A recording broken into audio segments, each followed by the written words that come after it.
സംഘടന ആൾ Kerala catering association ഈ വരുന്ന 30-ന് ഇവിടെ സെക്രട്ടേറിയറ്റിന്റെ മുന്നിലും സംസ്ഥാനത്ത് വ്യാപകമായി ജില്ലാ കളക്ടറേറ്റുകൾക്ക് മുന്നിലും ധർണ സംഘടിപ്പിക്കുകയാണ്. ഈ ധർണയ്ക്ക് ആധാരമായിട്ടുള്ള വിഷയം ഭക്ഷ്യ വിലയാണ്. ഭക്ഷ്യോൽപ്പന്നങ്ങളുടെ വില, ഭക്ഷ്യോൽപ്പന്നങ്ങളിൽ ഉപയോഗിക്കുന്ന അസംസ്കൃത വസ്തുക്കളുടെ വില വർധനവ് ഈ വ്യവസായത്തെ അതീവമായിട്ടുള്ള പ്രതിസന്ധിയിൽ എത്തിച്ചിരിക്കുകയാണ്. സാധാരണ ഹോട്ടലുകാരെയും ദിവസേന കച്ചവടം നടത്തുന്ന വിഭാഗത്തെ കണക്കല്ല ഈ കാറ്ററിംഗ് വ്യവസായം. ഏതാണ്ട് 1 വർഷം മുമ്പെല്ലാമാണ് കാറ്ററിംഗിന്റെ ഓർഡറുകൾ ഉപഭോക്താവ് നമുക്ക് നൽകുന്നത്. ആ 1 വർഷത്തിനിടയ്ക്ക് നിത്യോപയോഗ സാധനങ്ങളുടെ വില വർധനവ് എന്ന് പറയുന്നത് ഏതാണ്ട് 100% കൊണ്ടെല്ലാം വർദ്ധിച്ചിരിക്കുകയാണ്. കഴിഞ്ഞ വർഷം ഉണ്ടായിരുന്ന വിലയേക്കാൾ, അത് ഉദാഹരണം ഒരു സാധനത്തിന്റെ വില മാത്രം ഞാൻ ഇപ്പൊ പറയാം. അതായത് പാണ്ടിപ്പരിപ്പ് എന്ന് പറയും, അത് സാമ്പാർ വെക്കുന്ന ഏറ്റവും ഫസ്റ്റ് ക്വാളിറ്റി പരിപ്പ്. ആ പരിപ്പിന്റെ വില കഴിഞ്ഞ വർഷം 90 രൂപയായിരുന്നത് ഈ വർഷം അത് 180 രൂപയിലേക്ക് എത്തിയിരിക്കുകയാണ്. അതോടൊപ്പം തന്നെ നൈപുണ്യമുള്ള തൊഴിലാളികളെയാണ് ഈ രംഗത്ത്, കാറ്ററിംഗ് രംഗത്ത് സാധാരണ വെക്കുന്നത്. ഈ നൈപുണ്യമുള്ള തൊഴിലാളികളെ ലഭ്യമാകണമെങ്കിൽ അവരുദ്ദേശിക്കുന്ന, അവർ പറയുന്ന കൂലി കൊടുത്താൽ മാത്രമേ ഈ തൊഴിലാളികളെ നമുക്ക് പോസ്റ്റ് ചെയ്യാൻ കഴിയും. അത്തരത്തിൽ വിലവർധനവും കൂലി വർധനവും ഈ വ്യവസായത്തെ പ്രതിസന്ധിയിൽ എത്തിച്ചിരിക്കുകയാണ്. ഇത് കേന്ദ്ര സംസ്ഥാന സർക്കാരുകളുടെ നയങ്ങളുടെ വൈകല്യമാണ് ഈ വിലവർധനവിന് അടിസ്ഥാന കാരണം എന്നുള്ളതാണ് നമ്മൾ മനസ്സിലാക്കുന്നത്. 1ാം പിണറായി ഗവൺമെന്റ് സിവിൽ സപ്ലൈസ് കോർപ്പറേഷന് കൺസ്യൂമർ ഫെഡും ഫ്രൂട്ട് ആൻഡ് വെജിറ്റബിൾ പ്രൊമോഷൻ കൗൺസിലും ഹോർട്ടിക്രോപ്പും വഴി പൊതുമാർക്കറ്റിൽ സജീവമായി ഇടപെട്ടിരുന്നത് കൊണ്ട് ആ കാലത്ത് വിലക്കയറ്റം പിടിച്ചു നിർത്തുന്നതിന് വേണ്ടി സാധിച്ചിട്ടുണ്ടായി. ആ കാലത്ത് ജയഅരിയുടെ ഉത്പാദനത്തിന്റെ പ്രധാന കേന്ദ്രം എന്ന് പറയുന്നത് ആന്ധ്രയാണ്. ഹൈദരാബാദിൽ 1 കിലോ ജയഅരിക്ക് 2017 54 രൂപയുള്ളപ്പോൾ ചാലക്കമ്പോളത്തിൽ അത് 44 രൂപയ്ക്ക് ലഭ്യമായി. അതിന്റെ കാരണം ഗവൺമെന്റ് പൊതുമാർക്കറ്റിൽ ഇടപെട്ടതിന്റെ ഫലമാണ്. എന്നാൽ ഇന്ന് ഗവൺമെന്റിന്റെ പൊതുമാർക്കറ്റിലെ ഇടപെടൽ അത്ര കാര്യമായി ഉണ്ടാകുന്നില്ല. നമുക്ക് പറയാനുള്ളത് ഗവൺമെന്റ് പൊതുമാർക്കറ്റിൽ ഇടപെട്ട് നിത്യോപയോഗ സാധനങ്ങളുടെ വില പിടിച്ച് നിർത്തണമെന്നുള്ളതാണ്. കേന്ദ്ര ഗവൺമെന്റ് കഴിഞ്ഞ ലോക്സഭാ തെരഞ്ഞെടുപ്പിന് മുമ്പ് പ്രത്യേകിച്ച് സവാള, കിഴങ്ങ് വർഗ്ഗങ്ങൾ, പയറുവർഗ്ഗങ്ങൾ, ഭക്ഷ്യ എണ്ണ ഇവയെല്ലാം കയറ്റുമതി ചെയ്യുന്നതിന് നിയന്ത്രണവും പരിമിതിയും ഉണ്ടായിരുന്നു.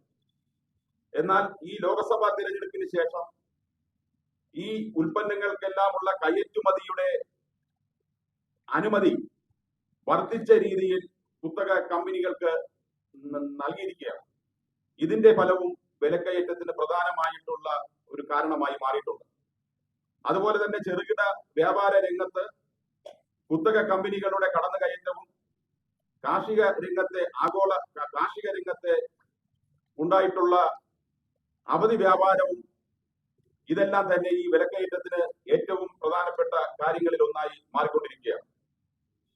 അതുപോലെ ഈ വ്യവസായം ഒരു ചെറിയ വ്യവസായമല്ല. കേരളത്തിൽ ഏറ്റവും അധികം തൊഴിൽ നൽകുന്ന ഒരു മേഖലയാണ്. അതായത് ഒരു വർഷം ശരാശരി 2 കോടി തൊഴിലവസരങ്ങളാണ് കാറ്ററിംഗ് രംഗത്ത് നിന്ന് ലഭ്യമാകുന്നത്.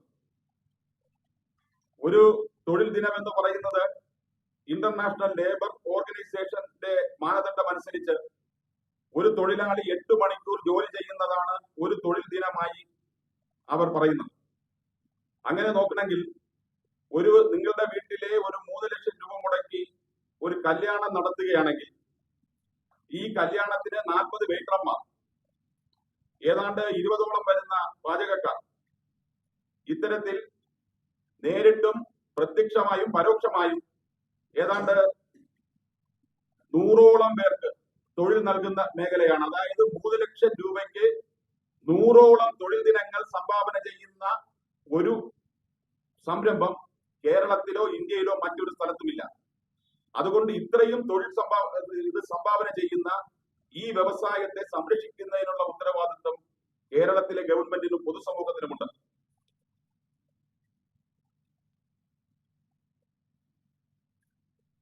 മറ്റൊന്ന് തദ്ദേശ സ്വയംഭരണ സ്ഥാപനങ്ങളുമായി ബന്ധപ്പെട്ട കാര്യങ്ങളാണ്. ഏതാണ്ട് 60% കാറ്ററിംഗുകാർ കുടിൽ വ്യവസായമായിട്ടാണ് പ്രവർത്തിക്കുന്നത്. 40% പേരാണ് വ്യവസായികമായി കാറ്ററിംഗ് നടത്തുന്നത്.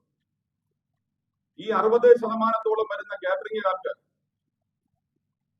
തദ്ദേശ സ്വയംഭരണ സ്ഥാപനങ്ങളുടെ ലൈസൻസ് നേടിയെടുക്കുന്നതിന് വേണ്ടി പഞ്ചായത്ത് മുനിസിപ്പൽ ആക്ടിൽ ഭേദഗതി വരുത്തുകയും FSSAI മാതൃകയിൽ 2 രീതിയിലുള്ള ലൈസൻസിംഗ് സംവിധാനം ഏർപ്പെടുത്തണം എന്നുള്ളതാണ് നമ്മൾ ആവശ്യപ്പെടുന്നത്. അതായത് food safety and standard act അവർക്ക് 2 രീതിയിലുള്ള ലൈസൻസ് ഉണ്ട്. ഒന്ന് ലൈസൻസ്, മറ്റൊന്ന് രജിസ്ട്രേഷൻ. ഇത്തരത്തിൽ തദ്ദേശ സ്വയംഭരണ സ്ഥാപനങ്ങളും പഞ്ചായത്തുകളും കോർപ്പറേഷനുകളും മുനിസിപ്പാലിറ്റികളും ഒരു രജിസ്ട്രേഷൻ സംവിധാനം കൂടെ ഉണ്ടാക്കി ഈ ആധുനിക കാലത്ത് വരുന്ന കുടിൽ വ്യവസായത്തെ കൂടെ ഈ പരിധിയിലേക്ക് കൊണ്ടുവരുന്നതിന് വേണ്ടിയിട്ടുള്ള നിയമനിർമ്മാണം സർക്കാർ നടത്തണമെന്ന് ആവശ്യപ്പെടുകയാണ്. മറ്റൊന്ന് മാലിന്യ സംസ്കരണമാണ്. മാലിന്യ സംസ്കരണം ഇന്നൊരു കീറാമുട്ടിയായി മാറിയിരിക്കുകയാണ്. കേരള ഗവൺമെന്റ് മന്ത്രി വിളിച്ചു ചേർത്ത മാലിന്യ സംസ്കരണത്തിന് വേണ്ടിയുള്ള യോഗത്തിൽ നമ്മുടെ അസോസിയേഷൻ മന്ത്രിക്ക് എല്ലാവിധ ഉറപ്പുകളും നൽകി. മാലിന്യ സംസ്കരണത്തിന് അസോസിയേഷൻ സഹകരിക്കുന്നതായിരിക്കും. പക്ഷെ ഇപ്പോൾ ഇവിടത്തെ ഉള്ളൊരു പ്രശ്നം, ഈ മാലിന്യ സംസ്കരണത്തിന് കോർപ്പറേഷൻ ലൈസൻസ് നൽകിയിട്ടുള്ള ഏജൻസികൾ അപര്യാപ്തമാണ്, വളരെ കുറച്ച് മാത്രമേ ഉള്ളൂ. അതുകൊണ്ടുള്ള പ്രശ്നം, കോർപ്പറേഷൻ ഒരു മാനദണ്ഡം പറയുന്നുണ്ട്, ഇത്ര കിലോക്ക് ഇത്ര രൂപ വെച്ച് നൽകണമെന്ന്.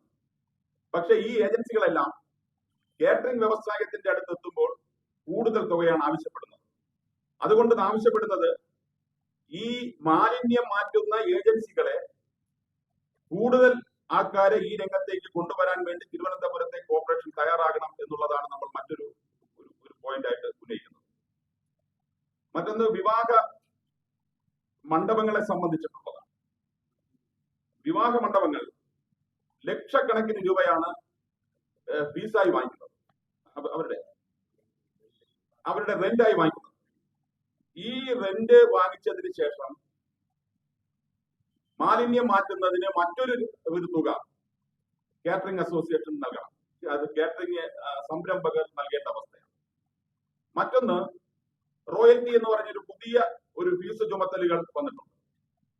റോയൽറ്റി എന്ന് പറയുന്ന പുതിയ ഫീസ് ചുമത്തൽ എന്ന് പറയുന്നത്, ഈ ഹാളുകളിൽ കാറ്ററിംഗ് നടത്തണമെങ്കിൽ 20,000 മുതൽ 50,000 രൂപ വരെ റോയൽറ്റി കൊടുക്കുക എന്നുള്ളത് ആളുകൾ തീരുമാനിച്ചിട്ടുണ്ട്. ഈ ലക്ഷങ്ങൾ റെന്റിനത്തിൽ നിന്ന് വാങ്ങിക്കുന്നതിന് പുറമെയാണ്. അതുപോലെ മറ്റൊരു സംരംഭം എന്ന് പറയുന്നത്, ഇവർക്കൊന്നും പല ആളുകാർക്കും മാലിന്യം സംസ്കരിക്കുന്നതിന് വേണ്ടിയിട്ടുള്ള ഒരു പദ്ധതിയുമില്ല. ഈ പ്രത്യേകിച്ച് ദേവസ്വത്തിന്റെ കീഴിലുള്ള ആളുകൾ, ജമാഅത്തിന്റെ കീഴിലുള്ള ആളുകൾ, അതുപോലെ തന്നെ പള്ളിയുടെ കീഴിലുള്ള ആളുകൾ, ഈ ഹാളുകളിലൊന്നും തന്നെ അവർ മാലിന്യം മാറ്റുന്നതിന് വേണ്ടിയിട്ടുള്ള ഒരു സംവിധാനവും തയ്യാറാക്കിയിട്ടില്ല. എന്നാൽ അവര് അവിടെ നിന്നെല്ലാം മാലിന്യം എടുത്തുകൊണ്ട് പോകേണ്ട അവസ്ഥ കാറ്ററിംഗ് സംരംഭകന് വന്നിരിക്കുകയാണ്. ഈ മാലിന്യ സംസ്കരണമില്ലാത്ത കല്യാണ മണ്ഡപങ്ങളിൽ മറ്റുമൊക്കെ ഭക്ഷണം വിളമ്പുന്നതിൽ നിന്നും വിലക്കണമെന്ന് ആവശ്യപ്പെടുകയാണ്. അല്ലെങ്കിൽ അവർ ശാസ്ത്രീയമായി മാലിന്യ സംസ്കരണം നടത്തുന്നതിന് വേണ്ടിയിട്ടുള്ള സംവിധാനങ്ങൾ അതാത് ആളുകളിൽ സജ്ജമാക്കണം. കാര്യം, കഴിഞ്ഞ തെരഞ്ഞെടുപ്പിന് മുമ്പ് ശുചിത്വ മിഷൻ ഇതുമായി ബന്ധപ്പെട്ട് ഒരു വലിയ ക്യാമ്പയിനിങ് ചെയ്തിരുന്നു. പക്ഷെ തെരഞ്ഞെടുപ്പിന് ശേഷം പിന്നെ ശുചിത്വ മിഷന്റെ ഒരു പ്രവർത്തനവും ഇതുമായി ബന്ധപ്പെട്ട് കാണാനുണ്ടായി.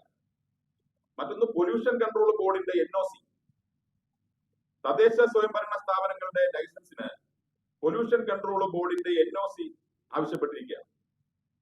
അത് കാരണം ഇപ്പോൾ ലൈസൻസ് എടുക്കുന്നതിനുള്ള ഡേറ്റ് എക്സ്റ്റെൻഡ് ചെയ്ത് തദ്ദേശ സ്വയംഭരണ സ്ഥാപനങ്ങൾ പോയിക്കൊണ്ടിരിക്കുകയാണ്. പൊല്യൂഷൻ കൺട്രോൾ ബോർഡിന്റെ ലൈസൻസ് എന്ന് പറയുന്നത്, അതിന്റെ എൻഒസി എന്ന് പറയുന്നത് പുതിയ ഒരു ഏർപ്പാടായി വന്നിരിക്കുക. അതായത് ഒരു വലിയ സാമ്പത്തിക ബാധ്യത ഇതിൽ വരുന്നുണ്ട്. കാര്യം നമ്മൾ ബിസിനസ് നടത്തുന്ന സ്ഥാപനം അതിന്റെ ആകെ മൂല്യം എത്രയാണോ, ആ ബിൽഡിങ്ങിന്റെ ആകെ മൂല്യം എത്രയാണോ, ആ മൂല്യത്തിന്റെ 10% പൊല്യൂഷൻ കൺട്രോൾ ബോർഡിൽ കെട്ടിവെക്കണം. അതായത് ഒരു ബിൽഡിങ്ങിന് 50 ലക്ഷം രൂപയാണെങ്കിൽ 5 ലക്ഷം രൂപ നമ്മുടെ ജില്ലാ സെക്രട്ടറി KG സുധാകരൻ ഈ 5 ലക്ഷം രൂപ കെട്ടിവെച്ച് കഴിഞ്ഞ ആഴ്ച. അതൊരു വലിയ ചുമത്തലായി മാറിയിരിക്കുക.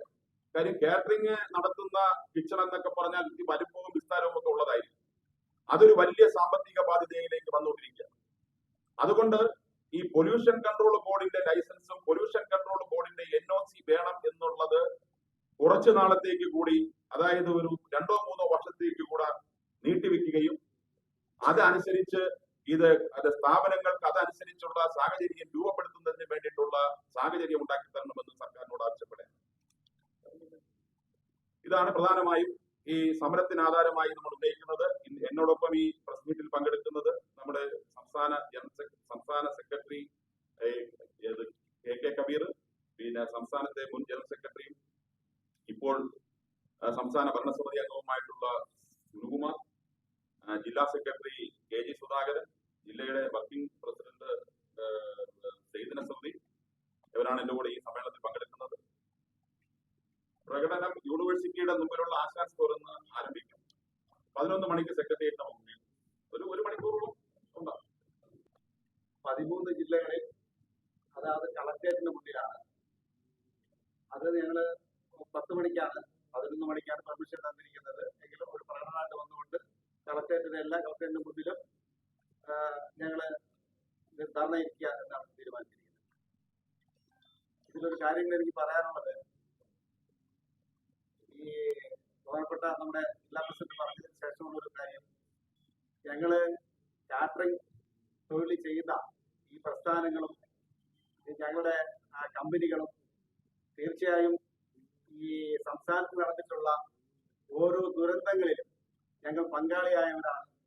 ഇവിടെ ഓക്കി വന്നു, പ്രളയം വന്നു, ഇതിനൊക്കെ ഞങ്ങളുടെ കിച്ചണിൽ നിന്നും അവർക്ക് ഭക്ഷണവും ഫ്രീ ആയിട്ട് വെള്ളമൊക്കെ കൊടുക്കുന്ന ഒരു സംവിധാനം ഞങ്ങൾ ചെയ്തവരാണ്.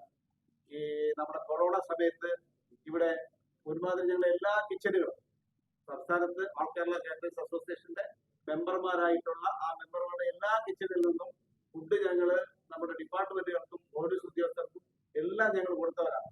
ഇതൊക്കെ ഞങ്ങൾ ഓരോ വിഷയങ്ങളിലും ഞങ്ങള് സർക്കാരിനോടൊപ്പം ജനങ്ങളോടൊപ്പം നിൽക്കുന്നവരാണ്. എന്നിട്ടും ഞങ്ങളുടെ ഈ ഒരു പ്രയാസം സർക്കാരുകളോ മറ്റു ഉദ്യോഗസ്ഥരെ കാണാതെ പോയി. തീർച്ചയായും എന്റെ പ്രിയപ്പെട്ട മാധ്യമപ്രവർത്തകരോട് പറയാറുള്ളത്, ഞങ്ങളെ നിങ്ങൾ സഹായിക്കുക, ഇത് നിങ്ങൾ ജനങ്ങളിൽ എത്തിക്കുക. ഞങ്ങൾ ഈ സമരം ചെയ്യുന്നത് ഞങ്ങളെ ക്യാപ്ഷൻ കാരണം ജനങ്ങളെ കൂടെ സംരക്ഷിക്കുന്നതിന്റെ ഭാഗമായിട്ടാണ് ഞങ്ങൾ ഇതിനുവേണ്ടി ഞങ്ങൾ ഈ സമരം ചെയ്യുന്നത്. അതിന് തീർച്ചയായും നിങ്ങളുടെ സഹകരണം ഞങ്ങൾക്ക് 100% ഉണ്ടാവണമെന്നൊരു അഭ്യർത്ഥന